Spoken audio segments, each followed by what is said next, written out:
The Andalos archipelago to the west of the main continent has a strong connection to the Feywild, as you may know. In part, this connection is why the League of Fours, or rather Myth Harbor's, colonization efforts have hit strong walls. Sharing of wealth and knowledge, sure.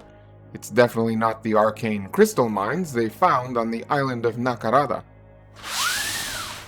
Anyway, I made my way to the archipelago from the Aleutian port city of Kralvod. Then, I hopped from island to island by hiring local fishermen or ferries whenever possible. The Andalos archipelago is a volcanic island chain and therefore a very mountainous region. The forests that grow on these mountains and valleys are very dangerous territory for the unprepared. Many giant beasts and carnivorous plants call these spaces home. Among these dangerous spaces, in the tiny cracks and crevices, and more specifically in the holes they dig, live the little tricksters. I knew of the danger, of course. I'd been traveling the mountains alone and seen all sorts of beasts. But I wanted to catch a sight of the little tricksters myself. And I did. As I sat by my morning campfire preparing the day's spells, I saw it out of the corner of my eye. A glowing fur of platinum and a horn of gleaming gold. I turned, I met its gaze. A stupid mistake. Before I could look away, I felt the creature's charm magic seep into my head, and I failed to break away. My body stood without my command. The creature bolted into the deep forest and I followed faithfully. It bobbed and weaved through the trees and vines and stone, yet my mind was filled with only the desire to catch it. A desire soon knocked out of me by the grasp of a shambling mound. As I mindlessly ran towards my target, I stepped on a vine that was less plant and more creature. The mound attacked me, and I barely escaped its grasp. No longer charmed, but with a newfound sense of determination, I cast Expeditious Retreat. Turns out it's good for more than just retreating. I found the trickster once more, and as it leaped to dive into a large burrow, I took my shot. I'm sure you've heard a story or two.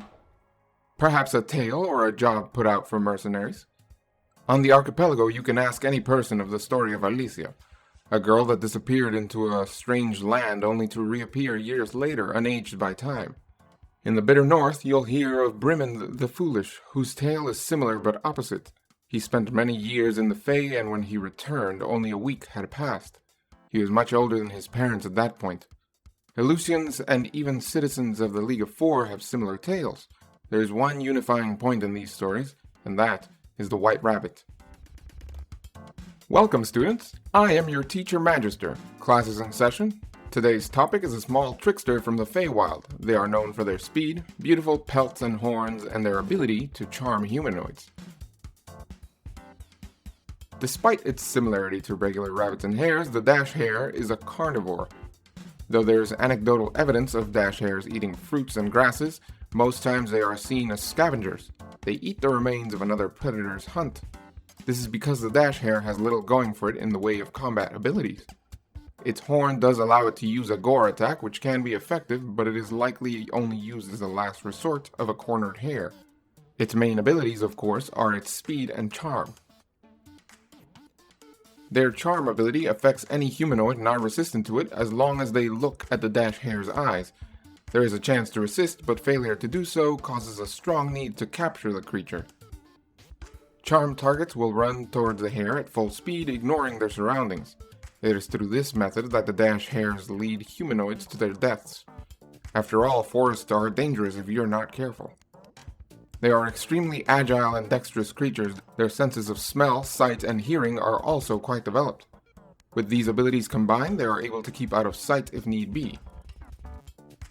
When they enter a combat situation, the dash hare will begin to vibrate rapidly, creating blurred after images that make it difficult to strike. Area of effect skills will also have a difficult time making contact, as their evasive capabilities are tremendous. My suggestion, as a wizard, is the basic magic missile. No chance of missing there. However, the Andalusians have taken another, perhaps less magical, approach to hunting dash hares. Their connection to the Feywild also means there is a healthy population of blink dogs. While blink dogs are medium-sized and bred to hunt larger prey like displacer beasts, the Andalusians have selectively bred smaller dogs with a longer teleportation radius. These small blink dogs are experts at tracking and hunting dash hares. Their size also allows them to go into dash hare burrows and drag out their prey. Now, with the way I've spoken, I may have made it seem like dash hares are a common issue, but that is far from the truth. The fact is that dash hares are actually quite rare. They are more common in the Feywild itself, and only a few stragglers make it to the prime material plane by way of their strange burrows.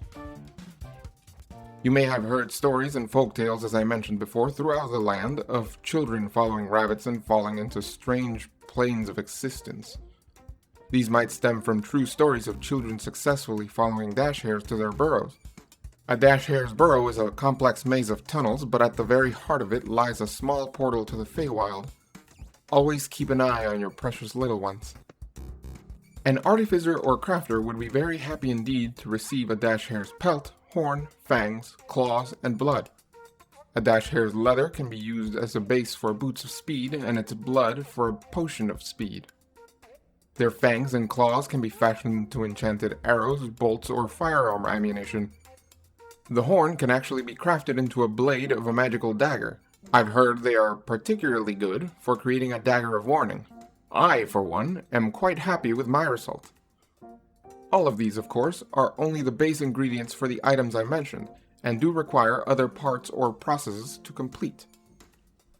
I've learned a lesson from this adventure. Be prepared, and do not assume that because you are well versed in magical arts or fighting techniques that you need not do so. Despite my knowledge of strong magic, the shambling mound would have snapped me in two. This porcelain will not hold against the might of nature. Even if you are immune to charms, be ready for your opponent to have measures against it. The dash hare's main response is to run away whether the charm is successful or not.